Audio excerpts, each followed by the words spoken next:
కార్యకర్తలు, నాయకులు, అభిమానులు వందలాది మంది వచ్చి స్వాగతం పలికారు.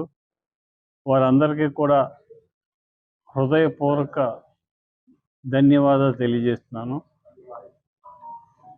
పిఎస్సి చైర్మన్ అనేది అసెంబ్లీలో ఇది ప్రధాన ఘట్టం. ఇది 1964 నుంచి పిఎస్సి చైర్మన్ని ప్రతిపక్ష నాయకులకి ఇవ్వటం అనేది ఒక ఆనవాయితీగా వస్తుంది.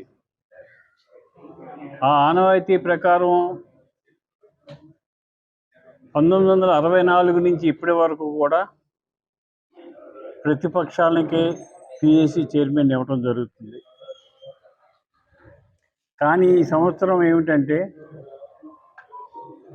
ప్రతిపక్షానికి 11 సీట్లే వచ్చి వైఎస్ఆర్సీపీకి ప్రతిపక్ష హోదా లేని మూలాన స్వపక్షంలో ప్రతిపక్షమైన జనసేన పార్టీకి అవకాశం కల్పించారు.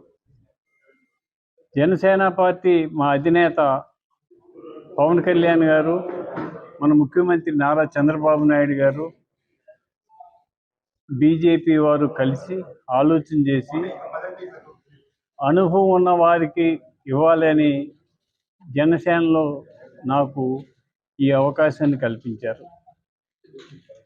నేను పిఎస్సి చైర్మన్గా బాధ్యతలు తీసుకున్న తర్వాత కనీసం నెలకి 2 సార్లు అయినా మీటింగ్ వేసి రాష్ట్ర ఆర్థిక సమస్యలు, విధానాలు ఎలా ఉన్నాయి, ఆర్థిక పరిస్థితులు గమనించి దుబారా ఖర్చులు తగ్గించి అవినీతి లేకుండా చేసి ఈ రాష్ట్రాన్ని అభివృద్ధి పదంలో నడిపించడానికి పిఎస్సి చైర్మన్గా నా వంతు నేను కృషి చేస్తానని చెప్పి తెలియజేస్తాను.